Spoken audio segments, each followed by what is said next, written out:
I never thought a single object could change my life forever. A small, almost meaningless thing until I saw it. It was a tube half empty, lying quietly in my husband's glove compartment. I picked it up and my heart dropped. It wasn't mine. And I knew deep down it wasn't innocent.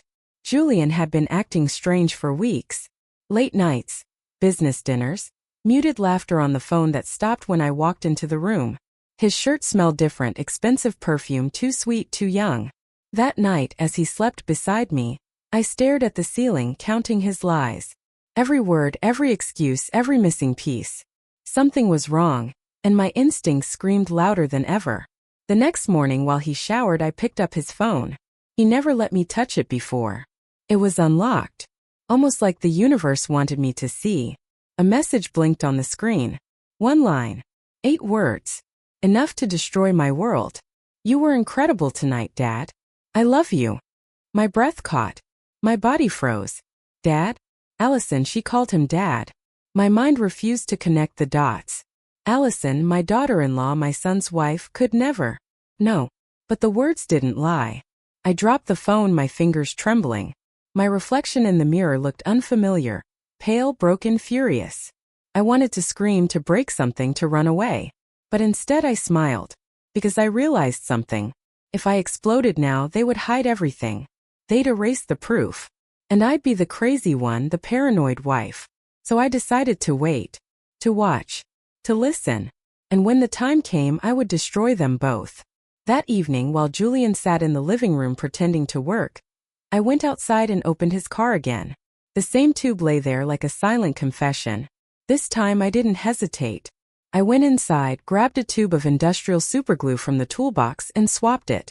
As I closed the glove compartment, I whispered to myself, "Let's see how close you two really are." The engine of revenge had started, and I wasn't stopping. I needed proof. Not whispers, not stolen glances. Proof that would stand in daylight and not be silenced by their lies. I called Mrs. Miller, an old friend who owed me favors and had eyes everywhere. She gave me a name. Thomas. A discreet private investigator who didn't ask too many questions and returned with facts. I met him at a small cafe, my hands wrapped around a cup that did nothing to warm me. I handed him my suspicion like an offering, and he slid a business card across the table like a promise. "You want the truth?" he asked quietly. "Because once you see it, you can't unsee it." I told him to do whatever it took. Surveillance. Photos. Recordings. Follow him. Follow her. I would pay whatever it cost. For 3 days I kept my life perfectly normal. I smiled at customers, kneaded dough like it was medicine, greeted neighbors. Inside, a storm pulled at my bones. I thought of my son, Daniel, trusting both of them, laughing at the dinner table, unaware that his world might be breaking. Then the first message arrived. A single image, time-stamped the night before.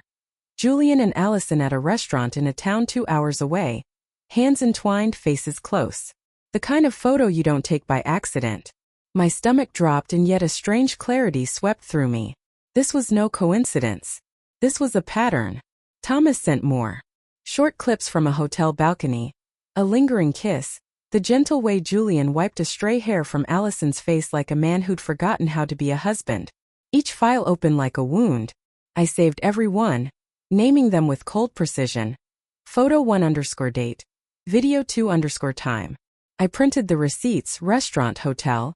Just in case words were not enough. The betrayal was everywhere. I felt like I was watching a stranger dismantle my life with careful hands. But evidence alone would not be enough to punish them. Anger makes you reckless. Planning gives you power. I started building a net. I set small traps to test their confidence. A deliberately placed phone left charging in the living room. A receipt I forgot to throw away. A voicemail I pretended to misplace. Each planted detail was a litmus test for how careless they had become. They failed everyone. On a rainy Thursday, Thomas called me from his car. His voice was steady, the kind that does not bellow emotion but contains it like coals. "They're meeting tonight," he said. "A booking at the boutique hotel on Westmore. Balcony room. They'll be there after 10. My pulse surged, not from fear but from a cold resolve. I told him, "Record everything. Bring it to me. Don't involve anyone else." He agreed. As I hung up, the house suddenly felt smaller, the walls closer. I walked to the kitchen, opened the drawer where I kept the printed photos, and stared at the faces in them as if memorizing the betrayal. Then I opened the safe and slid the stack inside. This was no longer about humiliation. This was about reclaiming myself, my business, my dignity. Outside, rain steadied into a rhythm against the window. Inside, I breathed steady and slow. The next night would be decisive. The trap was set. I only had to wait, and let them prove how far they'd fallen. That night I couldn't sleep. Every sound felt louder, the clock ticking, the faint hum of the refrigerator, even my heartbeat. Julian slept beside me like a man at peace, while my mind replayed Thomas's words again and again. They'll be there after 10. I stared at the ceiling until the numbers on the clock blurred. Then slowly I got up. The air was cold, heavy. I walked to the bathroom, splashed water on my face, and looked at myself in the mirror. My reflection didn't look like me anymore. It looked like someone who had already buried her marriage. At 9:45, I sent Thomas a single message. Record everything. Don't stop. He replied with one word. Understood. Minutes felt like hours. I sat on the couch, my phone in my hands, waiting. Then, at 11:23, my screen lit up. A video. From Thomas. I pressed play, my thumb trembling. There they were, Julian and Allison. In that same hotel room. Laughing, whispering, their hands tangled. My heart didn't just break. It shattered. I had loved this man for 27 years. I had raised my son to respect him, to see him as a role model. And here he was, destroying everything we built with the woman who married our son. Tears blurred my vision, but I didn't stop watching. I needed to see it. I needed the truth to burn itself into my memory, so I'd never doubt myself again. When the video ended, I sat in silence. The clock read midnight. Outside, rain tapped gently against the window, as if mocking the storm inside me. I took a deep breath and opened the safe. Inside lay the printed photos, the receipts, the USB drive, and the truth, cold, undeniable truth. I added the new file Thomas sent me to the collection. Now I had everything I needed. Proof of betrayal. Proof of deceit. And soon proof of justice. The next morning Julian left early, claiming he had a client meeting. I just smiled, kissed him on the cheek and said, "Drive safe, love." He had no idea the glove compartment held something far more dangerous than a secret. When his car disappeared down the street, I picked up my phone and called Thomas again. "I have what I need," I said. "Now it's time for phase 2. He hesitated. "What exactly is phase 2? I smiled, a calm, hollow kind of smile. "You'll see soon enough." For the first time in weeks I felt alive, like I was finally in control of my story again. The morning sunlight felt different that day, sharper, almost cruel. I stood by the kitchen window, watching Julian's car disappear around the corner. The sound of the engine fading was like a countdown beginning in my head. He didn't know what waited for him. He didn't know that the same car he drove with so much pride now carried the proof of his own destruction. And I didn't feel guilt. Not anymore. Only clarity. I made coffee, sat at the table, and opened the file Thomas had sent me again. I studied their faces. The way she smiled at him. The way he touched her. I wondered if they ever thought of me. If even for one moment they hesitated. But they didn't. And that was my answer. At exactly 11:17 my phone buzzed. A text from Thomas. "He's at the hotel again. Same room. Allison just arrived." My pulse stayed calm. My mind was steel. Everything was in motion now. Julian would open that glove compartment later. He'd reach for the lubricant. And then the truth would finally stick, literally. I poured another cup of coffee, almost smiling at the irony. 27 years of marriage reduced to this one final moment. Hours passed. Then around 2 p.m. Thomas called me. His voice barely steady through laughter. "You won't believe this," he said. "They called the fire department." My heart skipped. "The what?" He took a breath, trying not to laugh harder. "Apparently your husband and Allison had an accident. They're stuck together." I froze. The image that flashed in my mind was almost absurd but poetic. Justice, unfiltered and instant. Stuck? I asked slowly. "Yes. Medically stuck. They're in the ER now. The paramedics had to cut the sheets." I closed my eyes and exhaled. The silence that followed felt like the calm after a thunderstorm. For the first time in months, I didn't feel pain. I didn't feel anger. I felt peace. When Julian returned home that evening, humiliated, quiet, and broken, I didn't look at him. He tried to speak, to explain, to turn guilt into words. But I didn't need them anymore. I walked past him, straight to the bedroom, and handed him an envelope, full of photos, receipts, videos, and betrayal. He flipped through them slowly, his hands shaking. Then he whispered, "You ruined me." I looked him in the eyes and said quietly, "No, Julian. You ruined yourself." And I walked away, leaving him standing there, surrounded by the ashes of everything he destroyed. The night after everything unfolded, the house was quieter than I'd ever heard it. No footsteps. No fake phone calls. No lies. Just silence, heavy, still, and honest. Julian slept in the guest room. Or maybe he didn't sleep at all. I didn't care enough to check. For the first time in years, I felt light. Like a storm had finally passed, leaving behind clean air and broken branches. In the morning, I brewed coffee and sat by the window.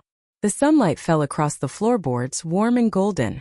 It felt like the first real morning of my life. Julian came out slowly, avoiding my eyes. His voice cracked when he said, "I made a mistake." I didn't reply, because he was wrong. It wasn't a mistake, it was a series of choices. Conscious, selfish choices that destroyed our family. He tried to speak again, but I stood up and said softly, "Don't apologize to me. Apologize to your son." That sentence hit him harder than any scream could. He nodded slowly, shame twisting his features. Then he left, quietly, like a shadow fading with the sunrise. That afternoon I called Daniel. I didn't tell him everything. Some truths are too heavy for even the strongest hearts. But I told him enough, that his father and Allison had betrayed us both. He didn't say much. Just silence broken by a single trembling question. "Are you okay, Mom?" For a moment I didn't know. Then I looked around the house, at the photographs, the flowers on the counter, the steady rhythm of my own breathing, and I said, "Yes, I will be." That evening I went for a walk. The air smelled of rain and freedom. For years I had built my world around someone else's comfort, someone else's dreams. Now, for the first time, I was walking toward my own. I started volunteering at a women's shelter, listening to stories of betrayal, loss, and rebirth. Each one felt familiar, like a reflection of my own pain. But I wasn't broken anymore. I was awake. I learned that strength doesn't always roar. Sometimes it's quiet. It's the moment you stop chasing closure and start living again. Julian and Allison moved away months later. People still whisper about them, but not me. I've learned to let silence speak louder than revenge. Every morning I still make my coffee, sit by the window, and let the sunlight touch my face. And every time I do, I remind myself, peace isn't given. It's taken. They say betrayal breaks you, that it leaves you hollow, angry, and unrecognizable. Maybe that's true. But what no one tells you is this: sometimes destruction is the only way to rebuild. Julian's betrayal didn't just end our marriage. It ended the version of me that kept forgiving, kept shrinking, kept believing love had to hurt to be real. And once she died, I started living. I stopped replaying his lies like a song on repeat. I stopped waiting for closure from the people who broke me. I learned that sometimes you are your own closure. The world didn't stop. The sun still rose. The coffee still brewed. And I, the woman who once cried over a text message, started laughing again. Not because everything was fine, but because I finally was. I built myself back quietly. I sold the house we shared and moved into a small apartment near the ocean. I started my own business, a bakery named Second Sunrise. Every loaf, every cake, every scent of vanilla and cinnamon reminded me that healing doesn't happen overnight. It happens in tiny, deliberate moments, in choosing peace over pain, and yourself over pity. Sometimes women come in, sitting alone with red eyes and shaking hands. I see myself in them, the version of me that thought she'd never stand again. And when they look up, I always say, "You'll be okay. Maybe not today, but one day, you'll smile again without pretending." Because I did. Julian, he calls sometimes, leaves voicemails I never answer. I don't hate him anymore. Hate ties you to the past. I just don't care. And that's freedom. I realized something simple, something powerful. Love isn't supposed to cage you, it's supposed to grow with you. When it stops growing, when it starts rotting, you have to walk away. Even if it means walking alone.